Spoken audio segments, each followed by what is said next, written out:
Hey, welcome to something new. It is about time that we talk watches, and we've got quite the watches to get started with today.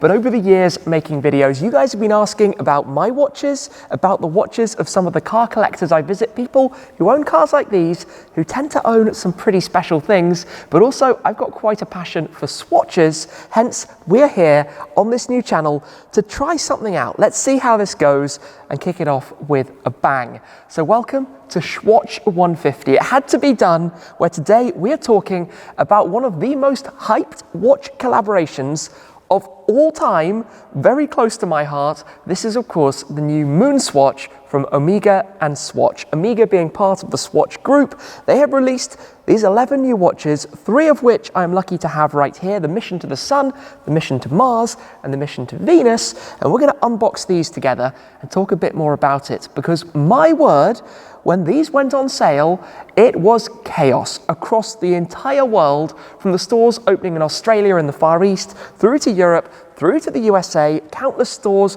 not even opening or having to forcefully close because of what was going on. People trying to get their hands on a very, very limited supply of these, which are not actually limited watches. They will be in full supply down the line. The CEO of Swatch, Mr. Hayek, has said that he'd like to see one on every possible wrist for everybody who would like one. So I think that's going to be possible down the line. You can bet, as a Swatch collector, I'm going to be trying to get my hands on all 11 before too long. But we've got these 3 in bright colours.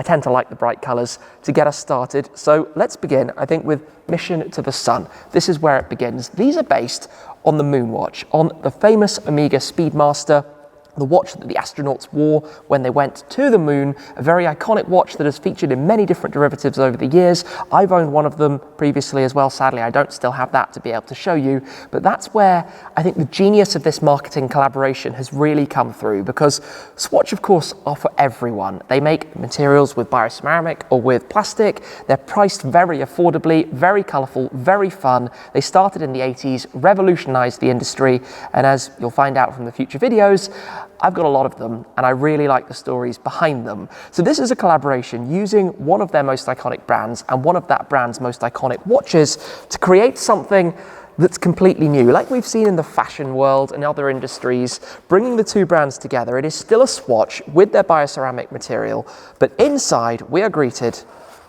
by this. It is presented in a really quite nice way for a Swatch. This is first unboxing to bring you along with me as we go through the motions. But Mission to the Sun, of course, is yellow. The face, if we just remove the protective film over the top of it, if I can just grab that and pull that off, is very much that of the Speedmaster. You have the Omega by Swatch logo at the top. You have the 3 dials inside the center. You've got both the Speedmaster and the MoonSwatch logos on the opposite sides. And you have a familiar looking case with the traditional buttons and surround. On the back, you have a distinct piece for the battery cover. It doesn't split, which is actually different to each of the 11 different watches, with the Mission to the Sun logo back there as well. Now, the 11 link, of course, to Mission to the Sun, Mission to the Moon, Mission to Earth, or sorry, Mission on Earth, I should say, and then you have the other planets. So let me see if I can do this. Mercury, Venus, then we have Earth, then Mars, then we have Jupiter and Saturn, Neptune, Pluto, and I've definitely missed some along the way. Uranus. Is that all of them? I've lost count. I think that's all of them. So there are 11 in total. They are very colourful. They are very traditional Swatch. So bioceramic material, which is effectively a plastic, but a very comfortable one that allows them to do them in bright colours. So I'm actually going to open up all of these because I think it will be double fun just to show the whole lot. You've got the Velcro strap. Mission to Mars will get open. This is one that's really quite cool as well, because they have a difference in the dials on this, as you can see. If I just pop this on out, this is literally the first time I've opened these. I've been saving it until the video was rolling to share this with you guys, because this was quite a way to get started. I think this is one of the most just amazing things to have witnessed, how long people were queuing. And I did actually queue. I did the overnight queue as a massive Swatch fan, and unfortunately for me, doing that in London, with the chaos that ensued and even weapons being drawn on the staff and other people outside, meant that the stores closed and they didn't actually go on sale straight away, which was rather sad. But nonetheless, we've managed down the line, with plenty more hours consumed, believe me, to secure a few of these to share, to keep, and to wear. So just opening up the Mission to Venus here, which, oh, yeah, Velcro straps, careful with that. Mission to Venus actually has optional straps. It starts with the shorter strap, as we have here, and our Swatches always have this little plastic just over the face. But there we have my three in a line, looking magnificent together. To show you the Mars, you can see we've got the slightly different dials here with the lander on them, which is really quite nice. On the back, again, we've got that different battery cover. As you can see, all of these with the white straps. Effectively feed that through, fold it over. I'm actually not going to do that right now. I want to save it and keep it looking nice. I've done it with this. We'll do it with the Sun.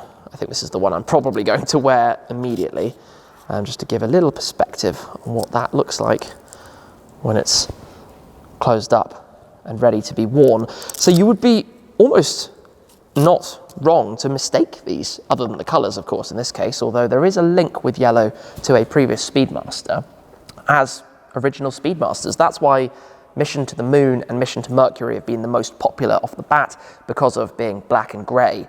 They fit more with the original theme as opposed to these, which are more swatches. Now, when you're feeling the watch itself, when you're holding this, it is a swatch, but the quality is still nice. They're light. You hear the automatic mechanism. It's clicking away, of course. It's pretty normal, and that's just how these are.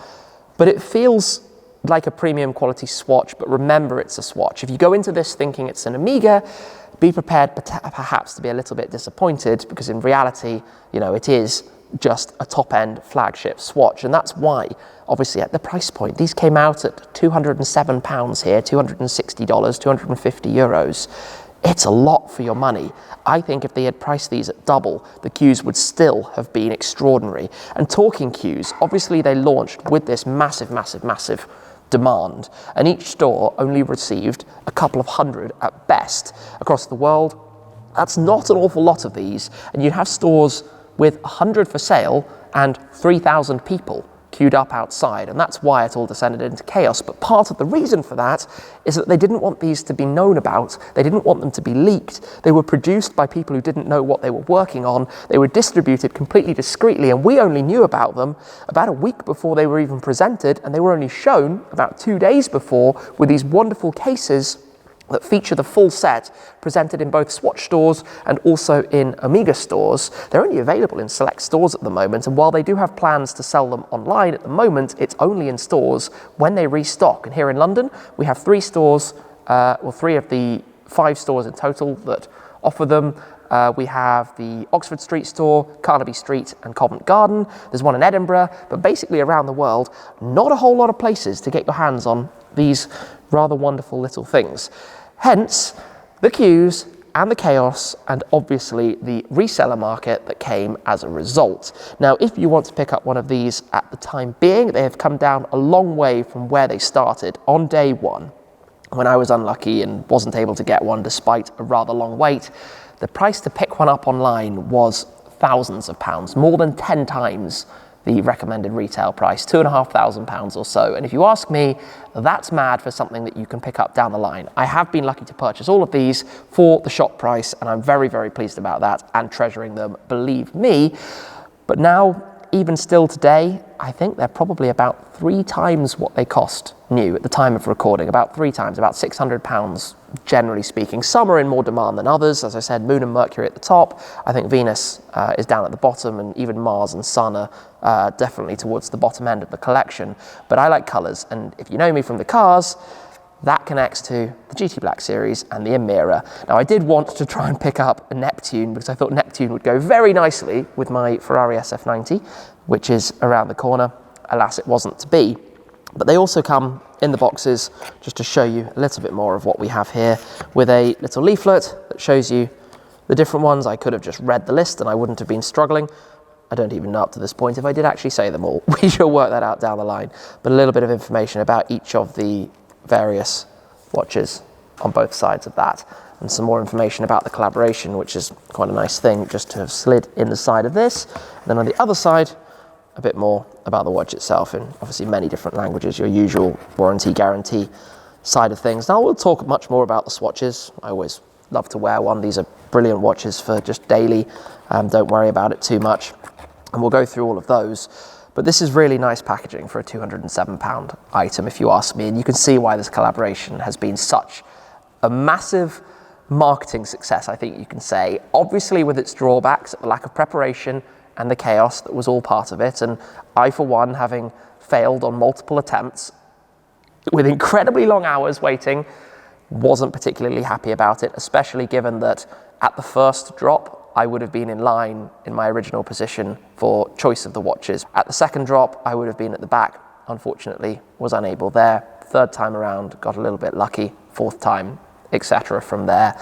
They're going to be in mass production and they're going to be popular for a long time. I'm sure, knowing Swatch, there's going to be more down the lines of this as well, whether that's more different color options for the Omega and Swatch collaboration, whether that's collaborations with their other brands and other iconic watches from Omega and the other brands within the Swatch group. All I know for now is that was quite the way to begin. They did it very well, we could say, and I hope this is a good way to begin Shwatch150, the start, showing you my 3 Omega Swatch MoonSwatches. We're going to go from here and share some other interesting pieces as well, some of my pride and joys and some of my Swatch collection too. So stay tuned for plenty more. I'm looking forward to where this takes us.